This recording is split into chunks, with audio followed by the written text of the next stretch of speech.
నమస్తే. Welcome to our channel. ప్రస్తుతం మనతో ప్రముఖ ఆధ్యాత్మికవేత్త, వాస్తు జ్యోతిష్య పండితులు జేఎస్ శాస్త్రి గారున్నారు. వారితో మాట్లాడదాం. నమస్తే గురువుగారు. నమస్కారం. గురువుగారు, అష్టమి, నవమి అనంగానే అసలు వద్దు అనేస్తారు చాలా మంది. అయితే నేను కూడా ఒక కార్యక్రమానికి ముహూర్తం పెట్టించడానికి వెళ్ళినప్పుడు, "ఈరోజు అష్టమి అమ్మ, అసలు వద్దు, మంచిది కాదు. అష్టమి అంటే అష్ట కష్టాలను ఇస్తుంది. నువ్వు అసలు ఆ పనే తలపెట్టుకు తల్లి" అని చెప్పారు. కానీ ఇంకొకళ్ళని అడిగినప్పుడు, "లేదమ్మా, అష్టమి ఇది మంచిదే, స్టార్ట్ చేయొచ్చు" అన్నారు. అసలు ఏది నిజం, ఏది అపోహ అనేది నాకు కావాలండి. శ్రీ గురుభ్యో నమ. శ్రీ మహాగణాధిపతయ నమ. శ్రీ మహాసరస్వత్యై నమ. హరి ఓం. శ్రీమాత్రే నమ. అష్టమి తిథి. అష్టమి అనేది మనకు 8 సంఖ్య. హ్మ్. ఈ సంఖ్యని యూనివర్సల్ బేస్డ్ సంఖ్య అంటారు. ముఖ్యంగా ఇది బిగ్ బ్యాంగ్. దీన్ని మామూలుగా వర్టికల్ గా హారిజాంటల్ గా తిప్పితే ఒక రకంగా ఉంటుంది, వర్టికల్ గా తిప్పితేనేమో ఒక బిగ్ బ్యాంగ్ థియరీ అని అంటాం దీన్ని. అంటే ఏంటంటే ఇక్కడ న్యూమరాలజీ కూడా మనం తీసుకోవాల్సిన విషయం ఏంటంటే 8 అనేది చాలా ఇంపార్టెంట్. మరి ఇక్కడ మీకు చూడాల్సిన విషయం ఏంటంటే ముఖ్యంగా హ్మ్. జగద్గురుగా చెప్పబడేవారు ఎవరు? సాక్షాత్తు ఆ శ్రీమన్నారాయణకు అవతారమైనటువంటి శ్రీకృష్ణుడు. కలియుగంలో ఎవరిని బాగా తలుసుకోవాలయ్యా అంటే కృష్ణ భగవాన్ని తలుచుకోమన్నా చెప్పారు. పురాణాలన్నీ కూడా చెప్పబడింది అదే. కృష్ణుడిని తలుచుకుంటే గనక అంతా కృష్ణార్పణం అంటారు కొంతమంది. కొంతమంది పరమేశ్వరార్పణం అనేవాళ్ళు ఉన్నారు. ఈ కృష్ణార్పణం పరమేశ్వరార్పణం గురించి తర్వాత చెప్పుకుందాం. హ్మ్. కృష్ణార్పణం అని ఎందుకంటారు? ప్రతి విషయంలోనూ హోమం చేయగానే కృష్ణుని తెలుసుకోమంటారు. హ్మ్. అంటే అష్టమి తిథుకున్నటువంటి అధిష్టాన దేవుడు కృష్ణుడా, కృష్ణుడా? హ్మ్. మరి ఇంకొకరా అంటే దుర్గాదేవి. అసలు శక్తి. మనకు దుర్గాష్టమి అని అనుకుంటాం కదా, అవును. శక్తి దుర్గాష్టమి. స్వరూపం. హ్మ్. అంటే అక్కడ ఇంకొక విషయం ఏంటంటే మన యోగమాయ అని మీరు వినే ఉంటారు. కృష్ణుడు జననానికి ముందర జన్మించినటువంటి యోగమాయ హ్మ్. అంటే ఒక మాయా స్వరూపంలో అమ్మవారు ఉద్భవించి వెళ్ళిపోతూ తర్వాత కృష్ణుడు జన్మిస్తాడు హ్మ్. అష్టమ గర్భాన. హ్మ్. అప్పుడు ఇక్కడ అష్టమి తిథి గురించి చెప్పుకోవాలంటే 3 రకాలైనటువంటి స్థితులు ఉన్నాయమ్మ ఇక్కడ మనకి జ్యోతిష్ శాస్త్ర ప్రకారంగా. ఒకటి ప్రశ్న శాస్త్రం అని ఒకటి ఉంటుంది, హ్మ్. గోచారం అని ఒకటి ఉంటుంది, ముహూర్తం అనేది ఉంటుంది. ఓకే. ఈ 3 భాగాలు మనకు తిథి నిర్ణయం గురించి చెప్పబడింది. ఈ ప్రశ్న శాస్త్రానికి వస్తే అష్టమి పనికొస్తుంది అనే విషయం ఫస్ట్ తెలియాల. హ్మ్. ఎందుకంటే కొంతమంది అష్టమి రోజు ప్రశ్న అడగటం ఏంటి అని అనుకునే వాళ్ళు ఉంటారు. ఇవాళ ఎందుకులే అష్టమి రోజు వాళ్ళు అడగద్దు ప్రశ్న అవును. అనుకుంటారు. కానీ అష్టమి రోజు ప్రశ్న అడిగితే చాలా మంచిది. ఓహ్! హ్మ్. తర్వాత గోచారంలో అష్టమి పనికిరాదు అని అంటారు. హ్మ్. అది నిజం. గోచారంలో ఓకే. అష్టమి పనికిరాదు. అంటే ఏదైనా విద్యాభ్యాసం చేసే విద్యార్థులు ఎవరైతే ఉన్నా కూడా మీరు అన్నట్టు కొత్త పనులు అంటే ఇంట్లోకి సంబంధించిన కొత్త పనులు చేయటం అంటే ఇంట్లో వస్తువులు కానీ క్రయ విక్రయాదులు చేసే విషయంలో కానీ ఇంట్లో సంబంధించినటువంటివి ఏవైతే ఉంటాయో వాటికి అష్టమి పనికిరాదు. హ్మ్. అంటే ఇంకా విద్యలో కూడా కొత్త విద్య నేర్చుకునేటువంటి వారికి మొదటిసారిగా అష్టమి వస్తే గనక అది పాత విద్యను మళ్ళీ తిరిగి చదువుకోవడమే తప్ప కొత్త విద్య అనేది ఉండకూడదు. హ్మ్. మళ్ళీ ముహూర్తంలో అష్టమి పనికొస్తుంది. అంటే ఇక్కడ మీరు 3 భాగాలు చేశాం కదా జ్యోతిష్ శాస్త్రంలో. 3 భాగాల్లో మీకేం తెలిసింది? ప్రశ్నలో పనికొస్తుంది, ముహూర్తంలో పనికొస్తుంది. ఎక్కడ గోచారం. పనికిరాదు? గోచారంలో పనికిరాదు. అవును. అంటే ఈ రెండిటికి పనికొస్తుంది. అంటే హ్మ్. ముహూర్తాలు పెట్టుకోవడానికి అష్టమి పనికొస్తుందని దీన్ని హ్మ్. బట్టి అర్థమైంది. అవును. అంటే ముహూర్తం గనక అష్టమి రోజు ఉంటే చేసుకోవచ్చు.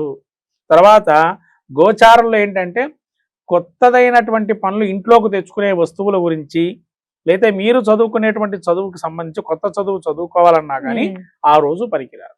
కాబట్టి అది వర్జనీయం అన్నారు అష్టమి రోజు.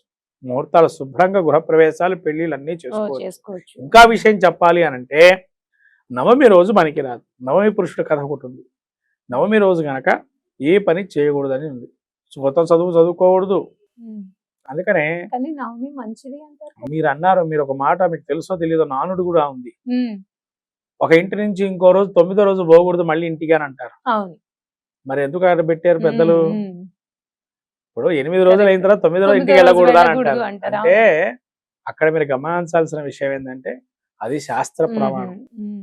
అందుకనే ఎవరైనా ఇంటికి మళ్ళీ 9వ రోజు వెళ్లకుండా 10వ రోజు పొద్దున్న అయ్యేటట్టుగా చూసుకొని వెళ్తారు. అంటే 9వ రోజు తిరిగి యాత్రా ప్రయాణాదులు పనికిరావు. అందుకని నవమి వర్జనీయం అని అన్నారు. అందుకని శ్రీరామనవమి చూడండి, స్వామివారి కష్టాలు ఎన్ని, అది లీలా మానుష చరిత్ర. మనుష్య జన్మ ఎత్తారు, ఆ యొక్క భగవంతుడి యొక్క స్వరూపంగా ఆ యొక్క లీలన్నీ గడిపారు. అందులో అష్టమి కూడా అంతే. కృష్ణుడు జన్మించాడు, చిన్నప్పటి నుంచే అతను ఆ కృష్ణుడి యొక్క స్వరూపాన్ని మీరు చూసుంటారు. చిన్నప్పటి నుంచే రాక్షస సంహారం జరగడం, సృష్టి కార్యక్రమం, లీలా వినోదాలు చూసుంటారు. కాబట్టి ఇంకోటి మీకు నవరాత్రులు అని ఒక దీక్షగా చేస్తుంటారు.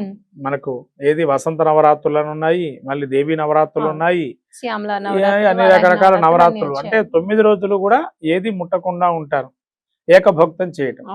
అంటే 9వ రోజు దీక్ష విరమణ చేయటం అదే రోజు ఉంటుంది పూర్తిగా. అంటే ఆ రోజే దీక్ష విరమణ, దశమి నుంచి మళ్ళీ మామూలు జీవితం గడుపుతాం. అంటే అంత ప్రాధాన్యమైంది నవమి తిథి కూడా.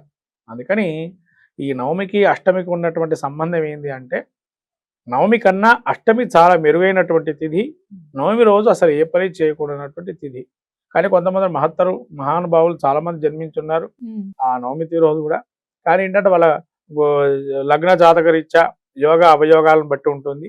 కానీ నవమి తిథి అంతవరకు వర్జనీయంగా చెప్పబడింది కాబట్టి ముహూర్తాలు కూడా నవమి తిథికి ఎక్కువగా ఇవ్వరు. శాస్త్రంలో కూడా మనకు చెప్పబడింది, జ్యోతిష్ శాస్త్రం ముహూర్త దర్పణం, ముహూర్త చింతామణి లాంటి దాంట్లో కూడా నవమి తిథి చాలా తక్కువ కార్యక్రమాలకి చెప్పబడింది, అతి తక్కువ. అష్టమి మాత్రం ప్రతి కార్యక్రమాన్ని చెప్పబడింది. మనకు అష్టమి తిథిని చూసుకున్నట్లయితే నవరాత్రులలో ముఖ్యంగా దుర్గాష్టమి, మనకు అమ్మవారి తిథులుగా అష్టమి రోజు చండీ హోమాలు, సప్తశతి పారణాలు, అవన్నీ కార్యక్రమాలు చేసుకుంటారు. మరి అవన్నీ దేవతా కార్యక్రమాలు చేసినప్పుడు ముహూర్తాలకు ఎందుకు పనికిరాదు? దేవతా కార్యక్రమాలు చేయడానికి మనం వాడుకునేటువంటి తిథిని, అష్టమి తిథిని వాడుకున్నప్పుడు, అంత దేవతా స్వరూపాన్ని ప్రసన్నం చేసుకోవడం మనం వాడుతున్నప్పుడు, కామ్యాలు లేకుండా అయితే కార్యక్రమం ఎవరు చేయరు. ఇప్పుడు 13 చండీ హోమం చేయిస్తారంటే ఏదో కామ్యం ఉండబట్టే చేయిస్తారు, అంతే తప్ప ఏదో వాళ్ళు చేసుకుందాం అనుకున్నామండి అని ఎవరు చేసుకోరు. మాకు ఏది కావాలో దాని గురించి అనే మొదలు చేస్తారు. కాబట్టి ఈ అష్టమి తిథిని మనము ఎంతవరకు వాడుకోవడం అంతా మంచిది. నవమి తిథి ఉన్నారు, అది మాత్రం వాడకూడదు. అదే మన శాస్త్రం ఏమైందంటే పెడదారి పడిందంటే కారణం ఏంటంటే ఇటువంటి నియమాలు తెలియకపోవటం, ఇటువంటి విషయాలు చెప్పకపోవటం. ఇంకా ముహూర్తాలు మనం తీసుకున్నట్లయితేనండి, అమావాస్యలిన పాడ్యం ఏ పని చేయకూడదు అనేది మనకు నానుడుగా, అది చేయము. ఎందుకంటే అమావాస్యతో సమానమైన. మళ్ళీ మనకు కొన్ని తిథులు ఉన్నాయి. ఈ షష్ఠీ తిథి కొన్ని పనులకు పనికి వస్తే, కొన్ని పనులకు పనికి రావు. షష్ఠీ తిథి కూడా అంతే. మళ్ళీ మీకు ద్వాదశి తిథి, అసలు ద్వాదశి తిథిలో ముహూర్తాలే పెట్టకూడదు అని చెప్పి ఉన్నాం, కానీ ద్వాదశి రోజు కూడా వాళ్ళు పెడుతున్నాం. పౌర్ణమి అసలు పుణ్య తిథి, అసలు పెట్టేయకూడదు అది ముహూర్తం. అటువంటి వాళ్ళ ముహూర్తాలు పౌర్ణమి కూడా పెడుతున్నారు. ఇవాళ మీరు చూసినట్టయితే ఇన్ని రకాలైన ముహూర్తాలు వాళ్ళకి తారాబలాలు కుదిరినాయని, వాళ్ళకి లగ్న బలాలు కుదిరినాయని.